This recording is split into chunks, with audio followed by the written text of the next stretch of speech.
నమస్తే, welcome to think Andhra. నేను మీ శ్రావణి.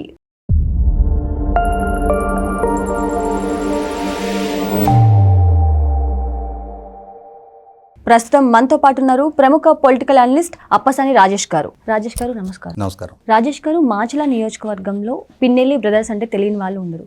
వాళ్ళు విక్రమార్కుడు సినిమాలో బావూజీ ఎలాంటి విలనో అలా మాచిల నియోజకవర్గాన్ని ఒక విధంగా శాసించారు. వారికి ఎవరైతే అడ్డొచ్చారో వాళ్ళని చిత్రహింసలు పెట్టారు అని రీసెంట్గా వాళ్ళ మీద జంట హత్యల కేసులు అని కూడా వచ్చింది. అయితే ఇప్పుడు జగన్మోహన్ రెడ్డి గారు ఒక ప్రెస్ మీట్ పెట్టి దాంట్లో పిన్నెల్లి బ్రదర్స్ ని అరెస్ట్ చేస్తే మావోయిస్టు లాంటి వాళ్ళు పుట్టుకొస్తారు అని ఒక వ్యాఖ్య చేశారు. అంటే వాళ్ళు ఏదో నిజాయితీ పరులు, అలాంటి వాళ్ళని హింసిస్తే వాళ్ళని కాపాడటం కోసం మావోయిస్టు లాంటి వాళ్ళు పుట్టుకొస్తారు అన్న సెన్స్ లో మాట్లాడారు. అసలు ఇలాంటి వ్యాఖ్యలను ఎలా చూడాలంటారు? మనకి పెదరాయుడు సినిమాలో బ్రహ్మానందం డైలాగ్ ఒకటి ఉంటుంది. మీరు మహాపురుషు, మీ అబ్బాయి ఉత్తమ పురుషు, నేను నీచ పురుషు అని చెప్పుకుంటాడు. అలాగే జగన్మోహన్ రెడ్డి గారి దృష్టిలో వాళ్ళ నాయకులు పిన్నెల్లి రామకృష్ణారెడ్డి వంటి వాళ్ళు మహాపురుషులు. సాక్షాత్తు నాయకుడు జగన్మోహన్ రెడ్డి గారు ఉత్తమ పురుషు. అటువంటి మహాపురుషుల దగ్గరికి, ఉత్తమ పురుషుల దగ్గరికి గనక పోలీసులు వెళ్తే, వాళ్ళు చేసిన తప్పుల గురించి ప్రశ్నిస్తే, వాళ్ళ తప్పుల్ని ఎత్తి చూపి వాళ్ళని గనక అరెస్టు చేస్తే ఇక మావోయిస్టులు వచ్చేయటమే, మావోయిస్టులు పుట్టుకొచ్చేయటమే. మనం వెనకటి పౌరాణిక సినిమాల్లో గనక చూస్తే, నేనే గనక పతివ్రతనైతే సూర్యచంద్రులు తలకిందులైపోవాలి, సముద్రాలు ఉప్పొంగిపోవాలి అని చెప్పని శాపనార్థాలు పెట్టేవాళ్ళని చూసేవాళ్ళం. ఇవాళ జగన్మోహన్ రెడ్డి కూడా మా నాయకులను కనుక అరెస్టు చేస్తే మావోయిస్టులు పుట్టుకొచ్చేస్తారు అంటే, ఇంతటి గొప్ప ఉదార స్వభావం కలిగిన నాయకులనే టచ్ చేస్తారా? ఇక ఆవేశంలో, ఆక్రోశంలో నక్సలైట్లు పుట్టుకొచ్చేస్తారు అని చెప్పని బెదిరిస్తా ఉన్నాడు. ఎవరిని బెదిరిస్తున్నాడు? ప్రభుత్వాన్ని బెదిరిస్తున్నాడు, వ్యవస్థను బెదిరిస్తున్నాడు. ఇవాళ పిన్నెల్లి రామకృష్ణారెడ్డి సాకుగా సమాజానికి ఒక సవాలు విసురుతున్నాడు ఇవాళ ఆయన. ఇదే పిన్నెల్లి రామకృష్ణారెడ్డి అంతకుముందు ఏం చేశాడనేది వదిలిపెడదాం. 2019-24 వరకు చూద్దాం. మనం మాచర్ల పట్టణంలో మున్సిపల్ ఎలక్షన్స్ జరుగుతున్నాయి 2020 ఏప్రిల్ నెలలో. ఆ ఎలక్షన్స్ జరుగుతున్న సందర్భంగా అక్కడ మొత్తం ఏకగ్రీవాలు చేయించేసుకుంటున్నారు. అసలు తెలుగుదేశం వాళ్ళు నామినేషన్లే వేయనివ్వట్ల. సరే, ఎందుకు ఇట్లా జరుగుతూ ఉంది, ఏంటి అక్కడ పరిస్థితులు ఏంటో ఒకసారి పరిశీలించండి అని చెప్పని తెలుగుదేశం పార్టీ ఇచ్చిన ఆదేశాల మేరకు మాజీ శాసనసభ్యుడు బోండా ఉమ్మగారు, అలాగే అప్పటి ఎమ్మెల్సీ బుద్ధా వెంకన్న గారు, ఒక లాయరు, వాళ్ళు కలిసి పారా కిషోర్ ఆయన పేరు, ఒక వెహికల్లో అక్కడ ఆ ప్రాంతానికి వెళ్ళారు. త్వరగా కిషోర్ అని చెప్పని అప్పుడు అంటే ఆ ఎన్నికల తర్వాత పిన్నెల్లి రామకృష్ణారెడ్డి చేత మున్సిపల్ చైర్మన్ చేయబడ్డ వ్యక్తి. అతను ఆ ప్రాంతానికి వచ్చిన నెపానికి, మీరు ఇక్కడికి వస్తారా, మీరు ఇక్కడ జరుగుతున్న దురాఘాతాలను పరిశీలిస్తారా, మీ శ్రేణులకు ధైర్యం చెప్తారా అని చెప్పని ఇంత సర్వీ బాధ అంటారు, సర్వీ కడ్డీ అది తీసుకొని కారు అద్దంలో నుంచి పొడిస్తే కారు అద్దం బ్రేక్ అయ్యి కారు లోపలికి వెళ్ళింది. అదృష్టవశాత్తు ఎవరు తలలు బగల్లా.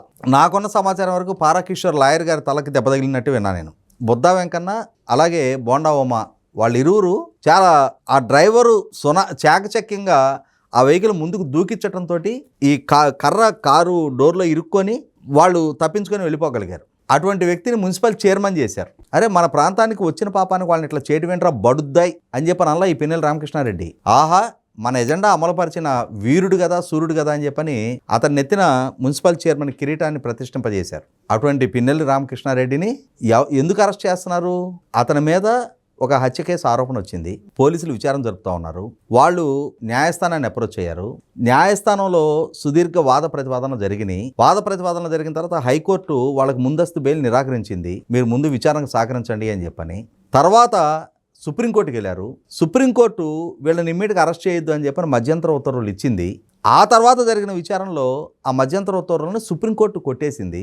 కొట్టేసినాక 2 వారాలు మాకు గడువు ఇవ్వండి సరెండర్ కట్టడానికి అన్నారు. 2 వారాలు గడువు ఇచ్చింది సుప్రీంకోర్టు. మీరు విచారణని, మీరు బెయిల్ పొందడానికి అనర్హులు అని చెప్పని సుప్రీంకోర్టు భావించింది. మీ ప్రమేయంతో ఈ హత్య జరిగింది అని విచారణ సంస్థ సబ్మిట్ చేసిన సాక్ష్యాధారాలతో కన్విన్స్ అయింది సుప్రీంకోర్టు. అట్లాంటిది వాళ్ళ పిన్నెల్లి రామకృష్ణారెడ్డిని అరెస్టు చేస్తే నక్సలైట్లు పుట్టుకొస్తారా? ఇవాళ జగన్మోహన్ రెడ్డి ఆయన పాలనా హయాంలో ఆయన చేసిన అరెస్టులు, ఆయన సాగించిన దౌర్జన్యాలు, వాళ్ళ శ్రేణులు చేసిన ఆక్రమణలు, అరాచకాలు, దోపిడీ, వీటినన్నిటిని ప్రజలు పరిగణలోకి తీసుకున్నారు. కాబట్టి నాడు సాక్షాత్తు చంద్రబాబు నాయుడు గారి దగ్గర నుంచి మొదలుపెట్టి అచ్చెన్నాయుడు గారు, కోన రవికుమార్ గారితో శ్రీకాకుళం జిల్లాలో మొదలుపెట్టి జేసీ ప్రభాకర్ రెడ్డి గారు, అశ్మిత్ రెడ్డి గారితో అనంతపూర్ జిల్లా వరకు ప్రతి జిల్లాలో సీనియర్ నాయకులందరినీ వరుస క్రమాలు అరెస్టులు చేసి జైలు పాలు చేసి ఒక్కరి మీద కూడా ఒక్క ఛార్జీ ఎస్టాబ్లిష్ చేసే సాక్ష్యాధారాలు న్యాయస్థానానికి సబ్మిట్ చేయకపోయినా కనీసం మాత్రం ఒక్క ప్రొసీజర్ కూడా ఫాలో కాల. ఇవాళ ఈ ప్రభుత్వంలో నాడు జరిగిన అవినీతి అక్రమాలను వెలికితీస్తూ ఉన్నారు, నాడు ఆరోపణల మీద విచారణ జరుపుతూ ఉన్నారు. ఈ జరిపే క్రమంలో ప్రాపర్ ప్రొసీజర్ ఫాలో అవుతున్నారు. ఎవరి మీద ఆరోపణలు వస్తే వాళ్ళకి సమన్లు ఇస్తున్నారు, నోటీసులు ఇస్తున్నారు, మీరు పలానా రోజు విచారణకు రండి అని చెప్పని. విచారణకు వస్తే విచారణ చేస్తున్నారు, వాళ్ళ ప్రమేయాన్ని నిర్ధారించే సాక్ష్యాధారాలు ఎదురుపెట్టి అడుగుతున్నారు. ఈ అంశంలో మీ వివరణ ఏంటి, మీ మీద ఆరోపణలు వస్తున్నాయి, మీరేం చెప్పాలనుకుంటున్నారు అని చెప్పని న్యాచురల్ జస్టిస్, సహజ న్యాయాన్ని ఫాలో అవుతున్నారు. నాడు జగన్మోహన్ రెడ్డి దేన్ని ఫాలో కాకుండా ప్రభుత్వానికి వ్యతిరేకంగా గొంతెత్తటమే నేరంగా వరుస క్రమంలో అరెస్టులు చేసుకుంటూ వెళ్ళాడు. తనకు ఒక సోషల్ మీడియా ఉంది అని చెప్పని ఆ సోషల్ మీడియా ద్వారా ప్రభుత్వం విభేదించిన ప్రతి ఒక్కళ్ళని వ్యక్తిత్వానికి పాల్పడ్డాడు. నీచంగా మార్ఫింగ్ ఫోటోలతోటి, మార్ఫింగ్ వీడియోలతోటి విరుచుకుపడ్డారు. రాజకీయంగా విభేదించిన పాపానికి తన తోడబుట్టిన చెల్లెలను కూడా అత్యంత జుగుత్సాకరమైన హేయమైన భాషతోటి తన సోషల్ మీడియా ద్వారా ఆమె వ్యక్తిత్వానికి పాల్పడుతూ ఆమె పుటకను కూడా ప్రశ్నార్థకం చేస్తా తన పార్టీ ద్వారా ప్రచారం చేయించాడు. తానే స్వయంగా కడప గడ్డ మీద బహిరంగ సభలో మాట్లాడుతూ నా చెల్లెలు పసుపు చీర కట్టుకొని చంద్రబాబుని ఇంప్రెస్ చేయడానికి వెళ్ళింది అని చెప్పని ఏం అర్థం వచ్చేటు వ్యాఖ్యలయ్యి, నీ తోడబుట్టిన చెల్లెల మీద అంత సంస్కారహీనత్వాన్ని నువ్వు ప్రదర్శించి ఇవన్నీ పరిగణలోకి తీసుకున్న ప్రజలు ఇవాళ నువ్వు చెప్తున్నా నక్సలైట్లు, మావోయిస్టులు, సాయుధ పోరాటాల గురించి మాట్లాడుతున్నావు కదా.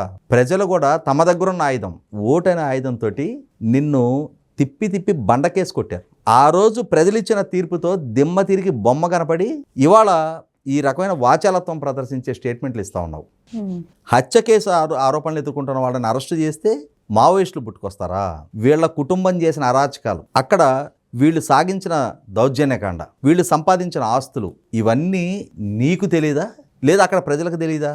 4 సార్లు ఎన్నుకున్న అదే పిన్నెల రామకృష్ణారెడ్డిని మొన్న 30,000 ఓట్లతోటి ఆ ప్రజలు ఓడించారు అని అంటే ఎందుకు ఓడించారనే కనీస మాత్రపు మన వల్ల జరిగిన తప్పేంటి, మా వాడి చేసిన లోపం ఏంటి, ఎందుకు ప్రజలు ఇంతగా చేత్కరించుకున్నారు, ఇంతగా అంటే ఇంతటి ఘోర ఓటమిని కట్టబెట్టారు అని చెప్పని కనుక పునరాలోచన చేసుకుంటే ఇటువంటి వాచాల తప్పు స్టేట్మెంట్లు ఎవరు? మావోయిస్టుల పేరిట ఎవరిని బెదిరించే ప్రయత్నం చేస్తున్నారు?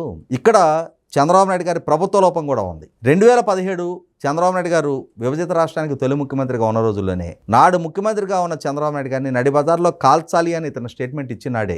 నాడే చంద్రబాబు నాయుడు గారి ప్రభుత్వం కనుక తగిన విధంగా స్పందించి తన కట్టడి చేసే ప్రయత్నం కనుక చేస్తున్నట్టయితే ఇవాళ ఈ రకమైన బెదిరింపులకి దిగే సాహసానికి ఇతను ఒడిగట్టేవాడు కాదు. ఇతను ప్రభుత్వంలో జరుగుతున్న ప్రతి విచారణను తప్పుదో పట్టించే ప్రయత్నాలు చేస్తా ఉన్నాడు. విచారణకు తప్పుడు ఉద్దేశాలు ఆపాదించే ప్రయత్నం చేస్తున్నాడు. విచారణ జరుగుతున్న తీరుని ప్రశాంతకం చేసే ప్రయత్నం చేస్తున్నాడు. ఇవాళ న్యాయస్థానాల పర్యవేక్షణలో విచారణ సంస్థలు చాలా పారదర్శకంగా విచారణ జరుపుతా, నేను ఇందాక చెప్పినట్టుగా న్యాచురల్ జస్టిస్ ఫాలో అవుతూ ప్రతి ఒక్కరికి నోటీసులు ఇచ్చి వాళ్ళ ప్రమేయాన్ని నిర్ధారించే సాక్ష్యాధారాలు సేకరించి వాటిని ఎదురుగా పెట్టి ప్రశ్నిస్తుంటే ఆ సాక్ష్యాధారాలకి వాళ్ళ ప్రమేయాన్ని కనీస మాత్రపు పరిగణలోకి తీసుకోకుండా నాడు తన పాలన చాలా బ్రహ్మాండం బజగోవిందం అని చెప్పని ఇప్పటికీ కీర్తించుకునే ప్రయత్నం చేస్తా ఉన్నాడు. తాను, తన శ్రేణులు, తన నాయకులందరూ కూడా అమాయకులు, ఆణిముత్యాలు, స్వాతిముత్యాలు అని చెప్పని వాళ్ళకి సర్టిఫికెట్లు ఇచ్చుకునే ప్రయత్నం చేస్తా ఉన్నాడు. తన శ్రేణుల మీద, తన పాపాల మీద, తన హయాంలో జరిగిన అవినీతి మీద, ఆక్రమణ మీద విచారణ జరపటమే తప్పు అంటున్నాడు. నిజంగా ఇతని పాలనా హయాంలో జరిగిన అన్ని తప్పులని, అన్ని లోపాలని, అన్ని అవినీతుల్ని, అన్ని ఆక్రమణలని, అరాచకాలని, దాడులని, దౌర్జన్యాలను కనుక ప్రభుత్వం పారదర్శకంగా విచారణ జరిపిస్తే జీవితకాలం జైల్లో నుంచి బయటికి రానంతటి కఠినమైన శిక్షలు విధించడానికి కావాల్సినంతటి మెటీరియల్ ఆఫ్ ఎవిడెన్స్ ప్రభుత్వం దగ్గర ఉంది. ఓకే, మొన్న విజయవాడలో కూడా భారీ ఎత్తులో మావోయిస్టులు ఆయుధాలు దొరికినప్పుడు కూడా జగన్మోహన్ రెడ్డి ఏదో కుట్ర చేయబోతున్నారంటూ కొన్ని వార్తలు వచ్చాయి సార్. సో ఇప్పుడు కూడా ఆయన నోటి వెంట పదే మావోయిస్టులు అన్న పదం వస్తుంది. వీటిని ఎలా చూడాలంటారు? ఈ వార్తలో ఏమైనా వాస్తవాలు ఉండే అవకాశం ఉంది అంటే? ఇవాళ జగన్మోహన్ రెడ్డి ఇచ్చిన ఈ స్టేట్మెంట్ చూసిన తర్వాత, విజయవాడ కేంద్రంగా అంతమంది మావోయిస్టులు దొరికిన తర్వాత 2003 అక్టోబర్ 1వ తారీఖు నాడే తిరుమల శ్రీవారి బ్రహ్మోత్సవాల సందర్భంగా పట్టు వస్త్రాలు ఇవ్వడానికి వెళ్తున్న చంద్రబాబు నాయుడు గారి మీద అలిపిరికి దగ్గర జరిగిన క్లేమోర్ మైన్ దాడి దృశ్యం కళ్ళ ముందు కదులుతా ఉన్న నేపథ్యంలో నేటికి చంద్రబాబు నాయుడు గారైనా, లోకేష్ గారైనా, పవన్ కళ్యాణ్ గారైనా తగు జాగ్రత్తలతో ఉండి తీరాల్సిన అవసరం ఉంది. ఎందుకంటే ఆనాటి నుంచి ఈనాటి వరకు నాడు దాడిలో పాల్గొన్న వాళ్ళని, నాడు తర్వాత పాలకుడిగా వచ్చిన వైఎస్ రాజశేఖర రెడ్డి గారు ఆయన చేరదీశారు.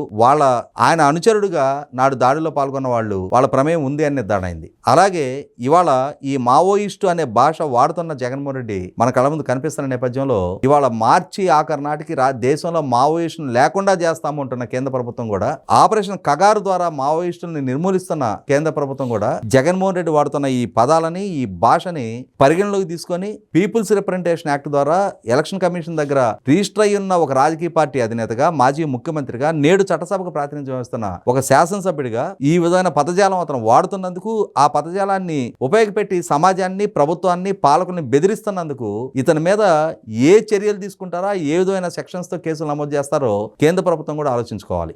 Okay sir, thank you sir.